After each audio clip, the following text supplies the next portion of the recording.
Marketing sportswear brands in China. Now this is thoughtful.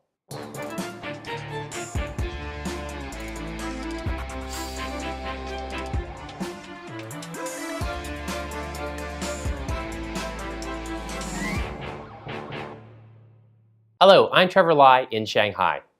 China has a complex relationship with sports.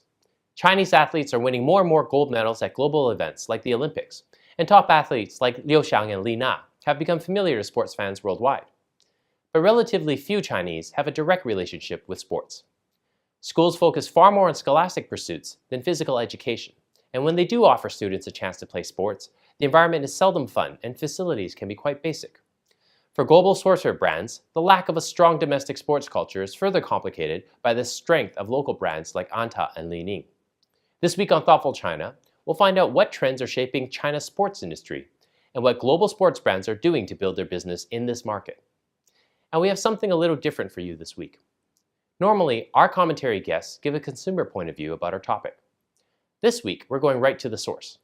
We recently visited a nearby basketball court to ask some local athletes what they love about sports and the brands that promote them. But first, with us is Jens Meyer, VP Marketing Sport Performance at Adidas in Greater China. Jens, thanks for coming in today. No problem. Pleasure to be here. Let's start with the big picture. How important is China for Adidas today? I think within our group performance, the Adidas brand is growing in importance in the Chinese marketplace. The Chinese economy is one of the most bullish in the world still, even though it's coming down slightly.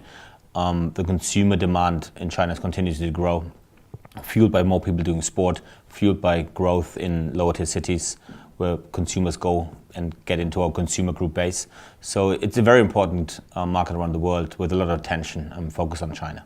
So in a huge growing market, there must be still a bevy of challenges that you face every day. What are some of the main challenges that a foreign sportswear brand faces in China? I think there's many, and one is you talked about the speed of consumer changes and the evolution of China, and you need to keep up with that. And the other one is we need, as a Chinese organization of a global brand, we need to start educating as well back into the global organization that the Chinese consumer is much more demanding versus what he has been about 5 to 10 years ago. It's a very confident consumer, it's a very demanding consumer. It's a consumer that does not accept anymore that he gets a one-size-fits-all offer. He wants solutions for China. He wants in brand communication that his insights, a commitment to China is felt, and that we are here for the long term in China and giving back as well to the Chinese organization. And one of the challenges that we face is explaining that to global headquarters and making sure that we get that. We're very successful with that, and we, for example, launched earlier this year a women's campaign, and globally, all in for my girls, and we got an approval from the global, we agreed with the global team that for China we need a special edition under the same theme, but that this theme needs to be filmed in China based on Chinese insights, because the consumer in China, how women do sport is very different how women would do sport in the US. And so we have a good track record of getting that understanding into the global organization to support us. One further challenge is you're actually really working in 2 to 3 countries. Shanghai is very different than a tier 7 or tier 4 city in the west of China, and the consumer understanding, the consumer knowledge, consumer behaviors are vastly different. So on the one hand, you're working in one of the most sophisticated markets in the world. You look at the malls in Shanghai, you look at technologies like WeChat that are world leading. At the same time, you go to rural areas that are just emerging, and you really manage 2 countries at the same time. And how do you differentiate propositions? How do you steer marketing? And differentiate your offer to be much more specific. Well, actually on that note about Chinese brands and starting to set trends around the world, as we've seen with WeChat, the example that you mentioned, obviously there are several successful domestic sportswear brands as well, and they've all announced, or several of them have announced, ambitious plans overseas to varying degrees of success. But do you see this to be a future challenge, or is this something that you've already prepared for, as time goes on? I don't think it's something we actively discuss in the markets. I work in China, so it's not part of my core discussions where they go. I do believe they will naturally look at other markets and to go in. At the same time, I think the Chinese market is going to grow and deliver growth for a future time, that it's their decision when they believe they've exhausted their growth opportunities in China and they want to refocus it abroad. Are we afraid of that? I don't think so. I think we're the oldest sports brand in the world. We're dating back to 1950s.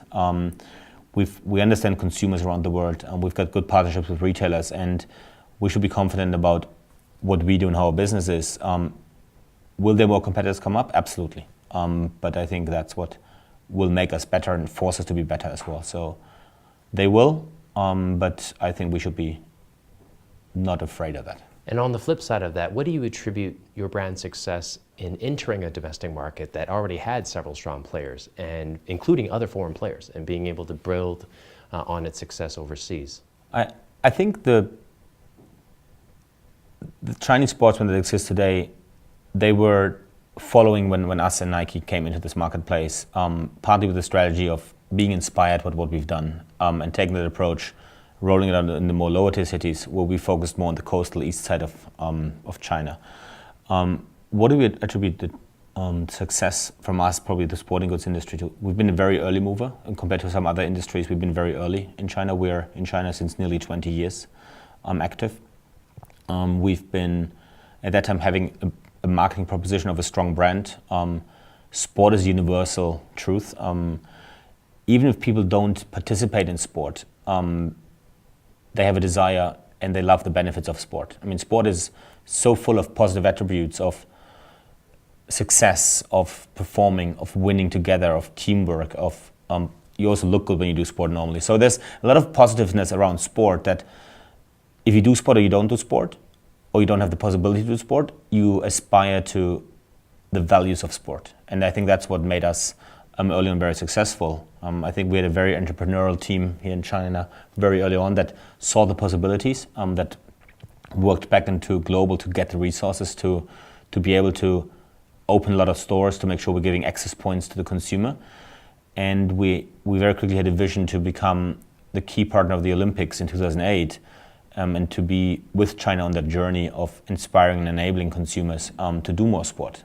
So to grow our own market and be part of that, leaving a legacy behind. And I think that's what made us successful.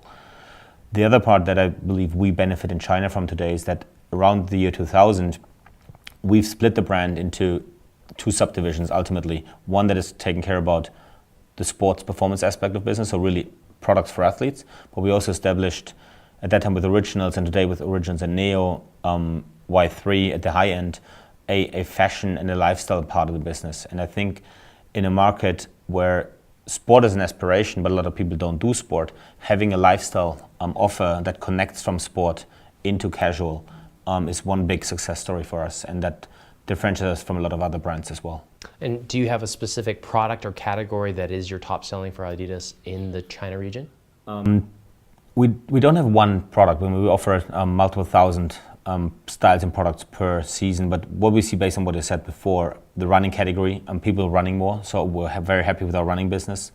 Basketball is probably for guys the biggest sport in China, and it's both a high participation sport as aspirational sport, and we're seeing good business with basketball. You look at how the NBA is performing in China, how many people are looking at basketball and participating. Our casual business is going very well, both our Originals business as well as our Neo business. And we see a lot of strength in our apparel. So I can't name one product, but I think across the board there are certain key categories that are mirroring what's happening in China at the moment. Jens, it's been great having you. Thanks very much for being on Thoughtful China. Thank you very much for having me.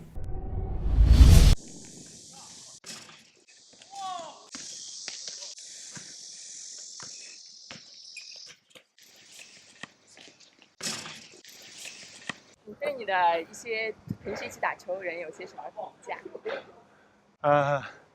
跟我一起打的，因为都是水平还算蛮好的，他们一般都会蛮强壮的，然后打球技术蛮好的。另外一个就是最重要的，他们会很讲究团队配合，就是这样的特点。你觉得体育运动当中，团队精神是最重要的？对对对，我觉得体育运动里面，我感受最大的就是团结跟平等这两个词。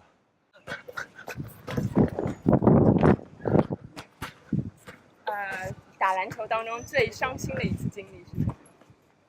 以前打球嘛，有一段时间，然后那个我们队比较弱，然后打得稍微好一点，就我一个，然后后跟别人打比赛的时候，别人就会很知道你们这个球队的战术是什么，就是围绕我来打嘛。后来就，比方说别人就派3个人、4个人来包夹我，但是队友就不怎么给力，就得不了什么分。那段时间还是蛮伤感的。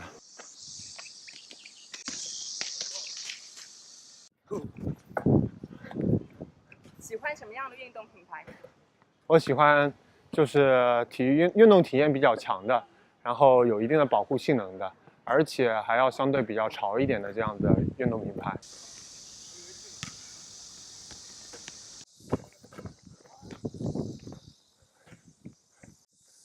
你买过的印象最深刻的体育用品是？因为我喜欢打篮球嘛，然后是科密，所以科比的几乎每双鞋我都会买。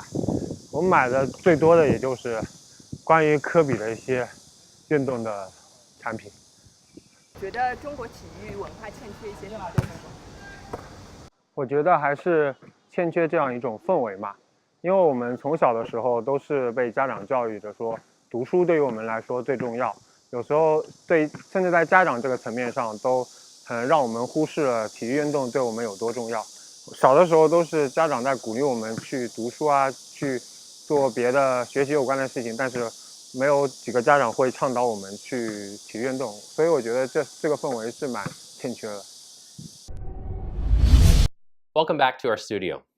With us now are Rodion Udasan, Senior Strategic Planner on Nike at Wyden & Kennedy, Kevin Lee, Chief Operating Officer at the Youth Trend Consultancy China Youthology, and Allison Au, Group Account Director at Mailman, which handles social media for some of the world's leading athletes and sports teams in China. Rodion and Kevin, thanks for joining us today, and Allison, welcome back. Thank you. One of the challenges that people talk about in terms of sports marketing in China is a lot of times the youth doesn't spend as much time playing in sports leagues or in organized sports as they do in other parts of the world. How does this present challenges for you in terms of marketing sports brands? It's interesting because, as we talk to a lot of young people, it's true that in terms of sports participation in organized sports, it's much lower than in other countries.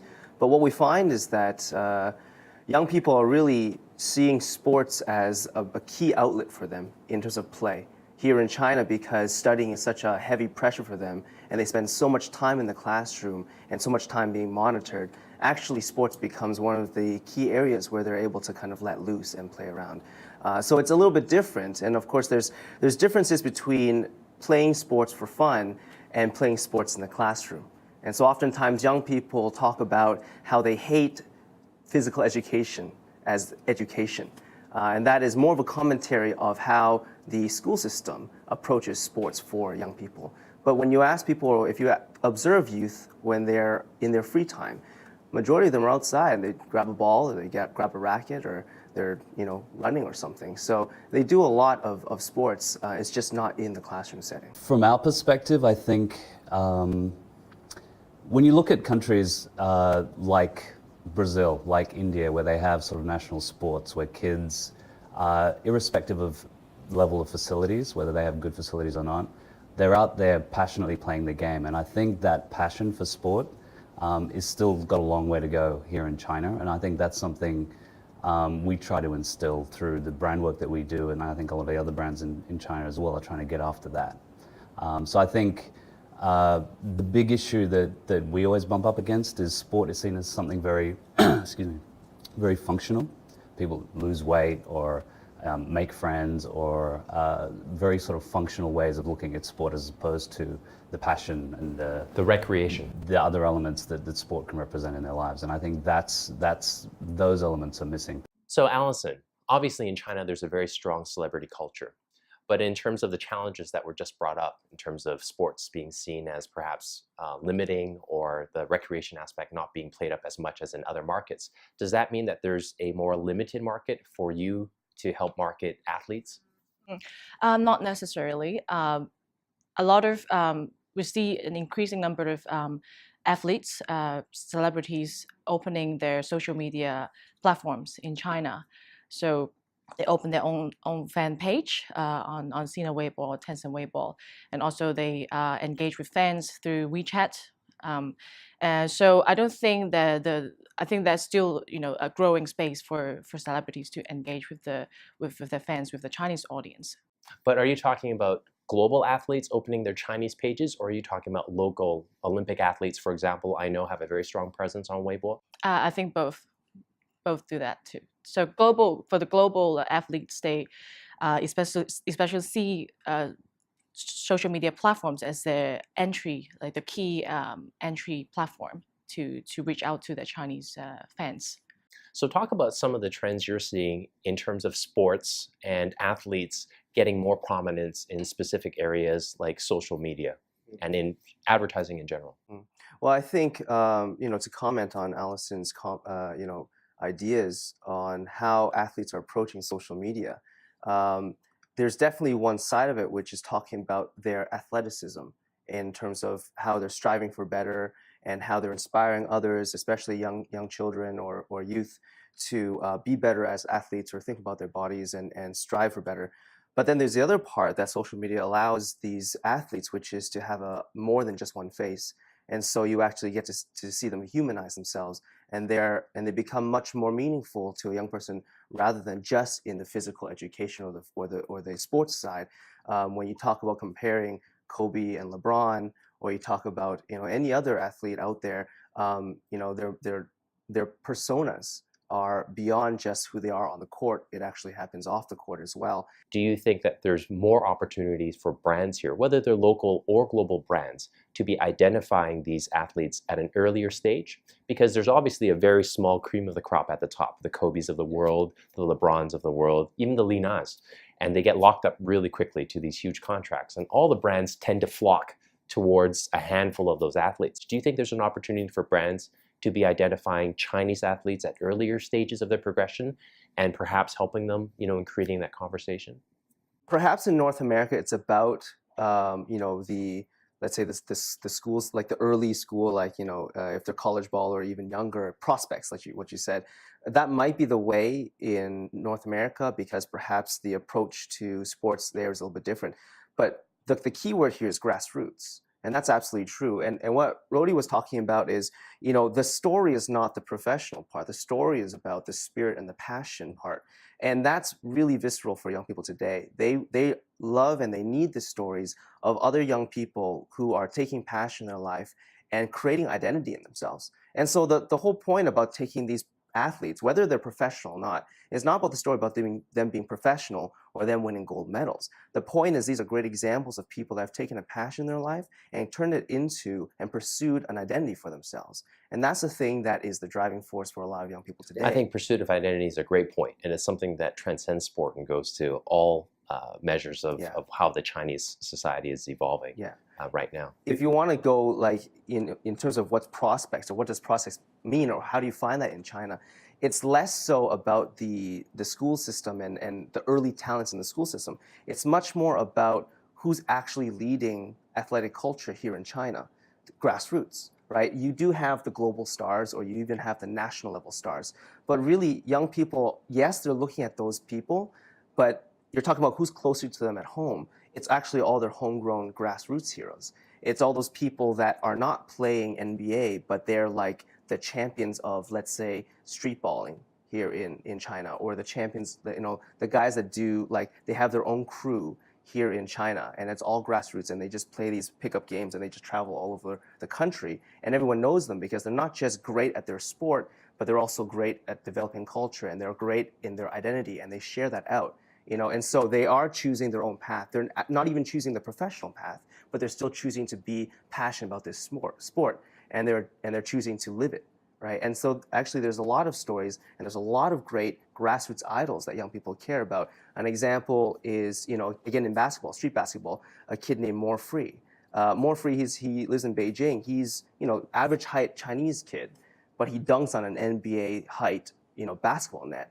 And he's been practicing since he was 2 and 3. There's videos of him all over the internet of him practicing as he was 2 and 3. And you watch him the first time he dunked on an NBA height net, and the guy's really short, but he has crazy vertical. And it's very inspiring for the average Chinese baller to see that and say, wow, I could actually do that. Right, right. So Allison, I mean, building on this example, are these the types of athletes, obviously in addition to the big names that you work with already, are these the types of athletes that you think could provide a growth opportunity in terms of how you build on the social media landscape and the conversations with brands and connecting them to these individuals who are building their identity? Or do you think that still at this stage, it's very important to tie yourselves to big names and build the conversations on a larger platform? I would say is at this stage, the big names are still important. Like the big stars are still important to really get the awareness going in sports in China. So although there are for these grassroots athletes, they have their own personal page. They have their own local communities. So be it someone from Hunan or someone from Zhejiang, in different sports. So they have their own community already. But to achieve a bigger effect, I still think that the global athletes will do a better job. Especially in sports, it's all about performance. That's the key to success. To really, motivate people to follow certain sports. So to answer your question, I do think at this stage, global athletes will be our focus. Yeah, as a side note or as an interesting fact, the young kid I mentioned, More Free, 2 years ago when I went to his Weibo account, the Chinese Twitter account that he had, 2 years ago he had over 1 million followers. That was 2 years ago. At that time, he had more followers than the official NBA Weibo account. So I don't know, I haven't checked recently what his levels are, but he's a legend in the street balling community, and that's just not in Beijing, that's nationally. And so there is room to play. And it's not to say that they're overtaking professional athletes. There is actually different roles that each of them play, and brands need to know how to play with each of them. Well, exactly, because it's not an either or. Really, the market, from what all of you are saying, is at such an early nascent stage that what they should be looking for is and opportunities. So the big names and a More Free, or a big name and an earlier grassroots athlete who could drive one of these communities, because 1 million plus potential consumers that a brand can connect with, I mean, that's not something to balk at. Even though we deal in a market that's in huge numbers, tens of millions or hundreds of millions, still to have a personal community that you can build up. So let's talk about specific examples, if you can, of a brand or an athlete that's done a really good job, and a brand or an athlete that has perhaps made some missteps in China in terms of building that identity. There is a balance to be had between sort of the power of global and the connection with local. So getting that balance right, there's no formula to it, I think is really important. But one thing that we're seeing a lot more of is the audience is becoming way more sophisticated, and they're like orders of magnitude getting more sophisticated. So they'll see through any, if you're just showing a facade, or if you're just pretending, chances are you'll get shown up for it. So I think if you want to, just a little bit of insight in terms of an athlete of the caliber of Kobe, he's put time and effort into China. You've seen it, the way he's interacted with kids, he's worked with them, he's spent time here, he's taken kids to the States, trained with them, helped them get better. And kids here react to that. So I think, there are other sort of athletes out there that just come in, come out, have a party, take a few autographs and run. And kids will see through that. The other thing that's been really interesting to me is from basketball has been the phenomenon that Jeremy Lin's created. So he is not a Chinese. He's not national. Doesn't hold Chinese citizenship. He's not Chinese. He is by blood. But the way that kids have gravitated to him, I mean, we've been sort of looking at sort of the general levels of conversation.